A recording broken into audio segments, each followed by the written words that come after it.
Raider Nation, what's going on? It's Mitchell Renz, your host of the Raiders Report. Good morning to the nation. And I don't know about you, I'm excited for day 3 of the NFL Draft. Coming up here on today's show, we're going to be looking at some potential players that the Las Vegas Raiders could be looking at a multitude of different positions. Because I still think that there are some needs that Pete Carroll and John Spytek have to go out and they have to address. So we're just going to go through it by needs. I'll tell you some of the best players still on the board, and we'll go in a little bit more in depth on certain names that I really want the Raiders to target. First off, though, let's quickly go through who the Raiders have picked so far. Boise State running back Ashton Jeanty in round 1. Jack Bech, wide receiver from TCU in round 2 at 58. Darien Porter, cornerback from Iowa State in round 3 at 68. Caleb Rogers, number 98 off the board, guard, overall offensive lineman from Texas Tech. Charles Grant, offensive tackle from William & Mary. So that means today we got round 4, pick 108, round 4, pick 135. And if you're like, where the hell did that round 4, pick 135 go, Mitch?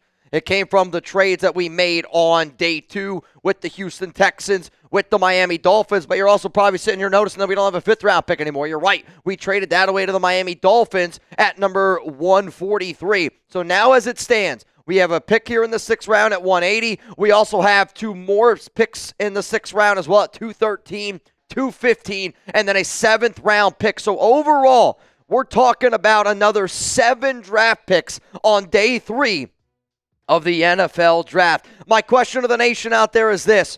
I already know I'm going to get a million people that'll say Shedeur Sanders. Who do you want the Raiders to draft today?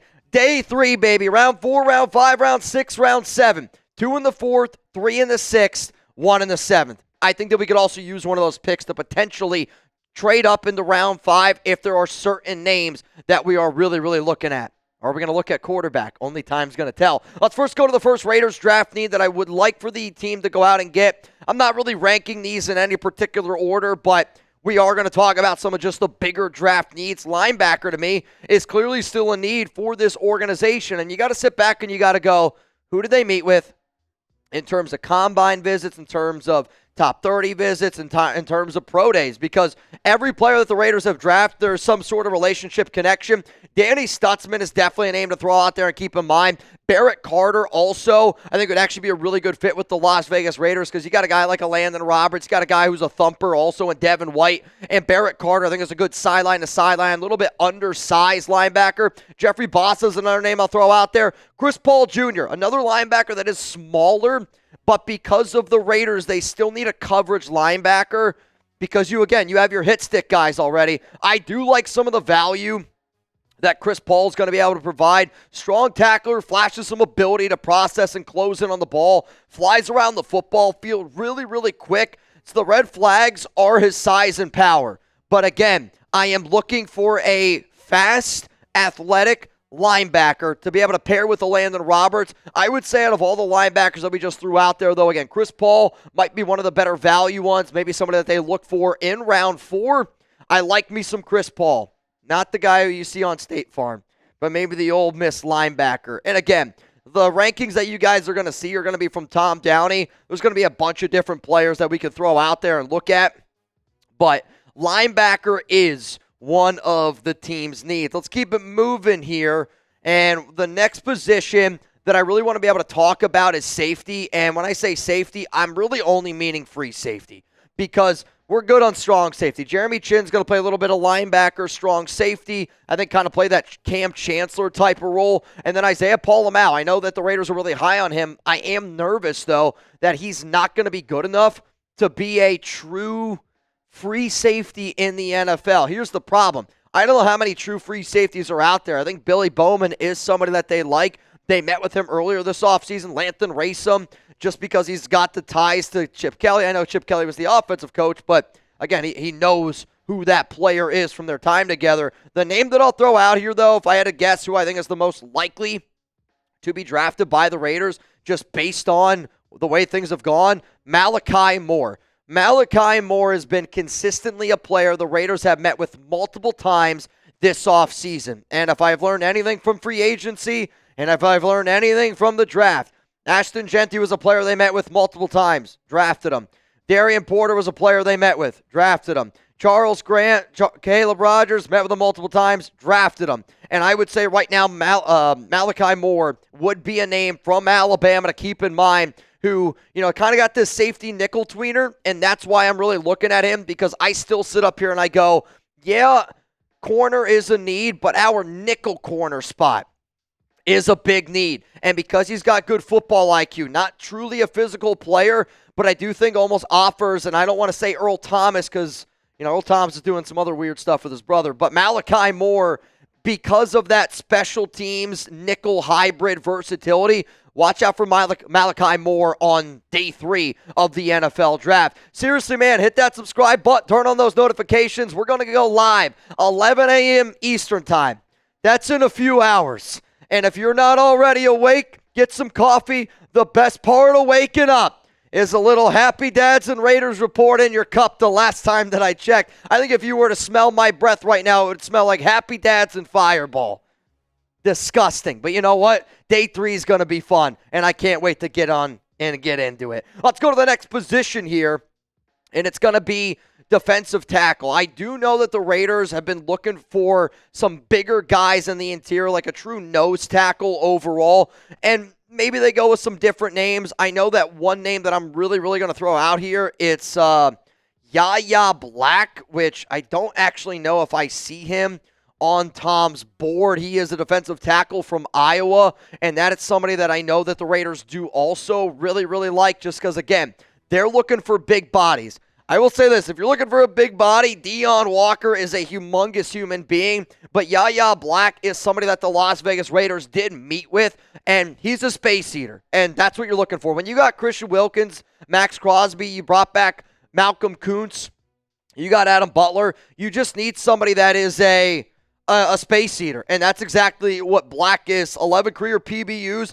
is got limited pass rush impact, and I don't know if that's really going to change, but is a really big guy in the interior, but maybe the biggest guy in the interior is Deon Walker. Now, I don't know if they're going to go this route because there is some character concerns, and if there's one thing that I've just noticed from this regime, if you hear the term character concern, I almost wonder if they're just taking him off the board. Hell, that's part of the reasons why I think Shedeur Sanders has fallen as far as he has. We'll get into some more players here coming up here in a moment that I think the Raiders could target today on day 3, and we're also probably going to talk about some quarterbacks and some of the other best players available on the board. Before I get into that, though, shout out to today's sponsor, Game Time, the official ticketing partner of the Raiders Report.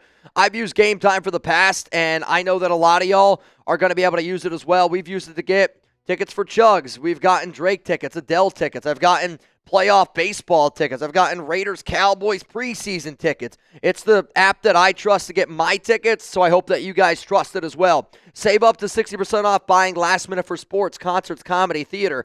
Game Time Picks makes last-minute ticket buying easier than ever by quickly highlighting the best deals in the stadium. You can take the guesswork out of buying tickets with Game Time today. Download the Game Time app, create an account, use code CHATSPORTS for $20 off your first purchase. Terms apply. Again, create an account, redeem code CHATSPORTS. That's CHATSPORTS for $20 off. Download Game Time today, and if you're wondering what time is it, it's time for you to subscribe to the Raiders Report. Now, it's time. Shout out to Game Time. But, I'm telling you this, I'm going to get maybe 6 hours of sleep, and we're going to be right back at this thing, and I can't wait to do it. Let's talk about wide receiver, because I do still think there is some value out there at receiver, and I don't know if the Raiders, how they feel. I think Bech is going to be a lot better than what people realize, but one of the other names that I do want to throw out there, the Raiders did do some homework on Tez Johnson. They've done some homework on Alec Aomanor, receiver from Stanford. Also Ricky White, not a top 30 visit, but he did have a local visit,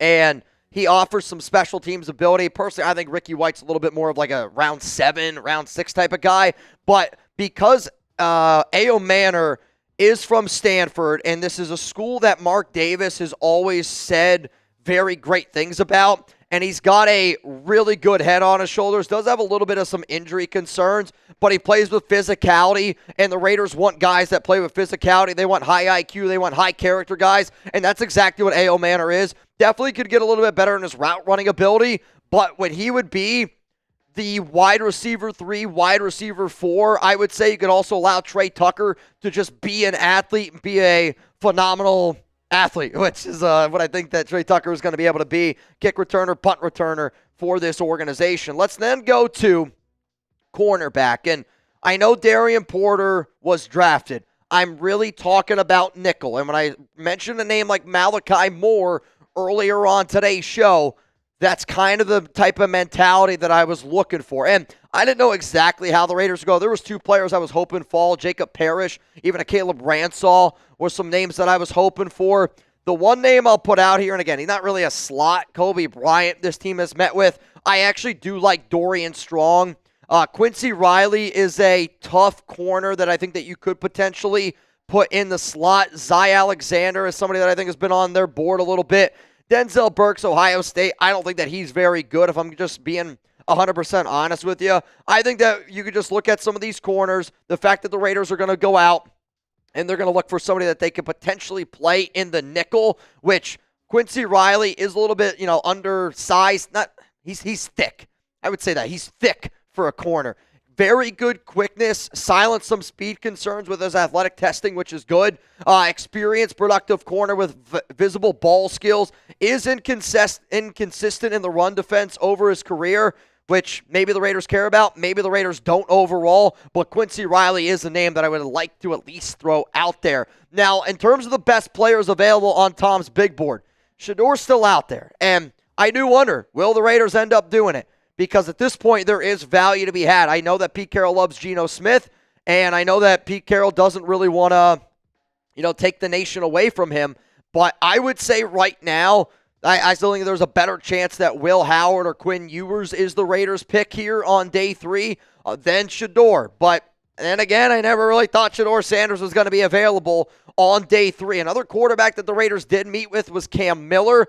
Out of the top 30 visits that the Raiders had, 8 out of those 30 were visits with a quarterback. And I know they met with Cam Miller. I know that they met with Shedeur. I know they met with Will Howard. And I know they met with Quinn Ewers. They did meet with Kyle McCord back in the combine. But overall, I think that the Raiders could go a bunch of different ways. The name that you see on screen right now, I don't think that they would draft Cam Miller, but I do think Miller could be a name to keep an eye out for some UDFAs to potentially be somebody that the Raiders use as a battle for Carter Bradley in a sense. So this is the end of today's show, man. We have been absolutely cooking here at Chat Sports. Already over close to 300,000 views on the Raiders Report, which is more than what we did last year, and we still got a whole nother day to go. I hope you tune in. I hope you're subscribed, and I hope you let me know who you're looking for the Raiders to draft on day 3. Let's play a game. You can't say Shedeur Sanders because I know we're going to get a million of them. But no, we'll see how today ends up folding. I'm very proud of the way this organization is operating. I think they are operating like a smart organization, and I can't wait to see how the entire NFL draft here for the Raiders ends up unfolding.